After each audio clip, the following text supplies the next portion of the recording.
Hello kids, welcome to art smart birds. खूप खूप वर्षांपूर्वी शिवनेरी किल्ल्यावर शिवाजी महाराजांचा जन्म झाला. त्यांना सगळे प्रेमाने शिवबा म्हणत. त्यांची आई राजमाता जिजाऊ खूप हुशार, धाडसी आणि प्रेमळ होत्या. त्या रोज शिवबांना गोष्टी सांगत असत. राजे कसे असावेत, लोकांवर प्रेम कसे करावे आणि अन्यायाविरुद्ध कसे उभे राहावे. एके दिवशी राजमाता जिजाऊ शिवबांना किल्ल्याच्या अंगणात फिरवत होत्या. तेव्हा त्यांना एक छोटंसं कोकरू घाबरलेलं दिसलं. काही मोठी मुलं त्याला घाबरवत होती. बाळ शिवबा लगेच तिकडे गेले आणि म्हणाले, "कोकरू घाबरले, त्याला त्रास देऊ नका." त्यांनी त्या कोकराला हळुवारपणे उचललं आणि सुरक्षित ठिकाणी ठेवलं.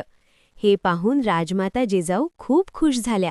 त्या म्हणाल्या, "बाळ शिवबा जो कमजोरांना मदत करतो तोच खरा राजा होतो."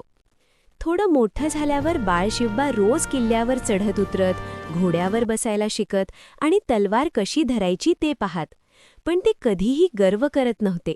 ते नेहमी गरिबांना मदत करत. एकदा गावात अन्न कमी पडलं. तेव्हा शिवबांनी आपल्या आईला सांगितलं, "आई, आपल्याकडचं धान्य आपण गरिबांना वाटूया." जिजाऊंनी होकार दिला. शिवबांनी स्वतः लोकांना धान्य वाटलं.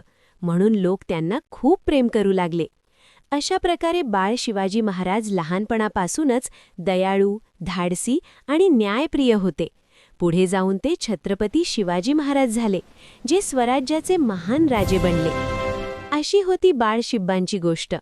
आपण या गोष्टीतून काय शिकलो? दयाळूपणा, धैर्य आणि इतरांना मदत करणं हेच खऱ्या राजाचं लक्षण आहे.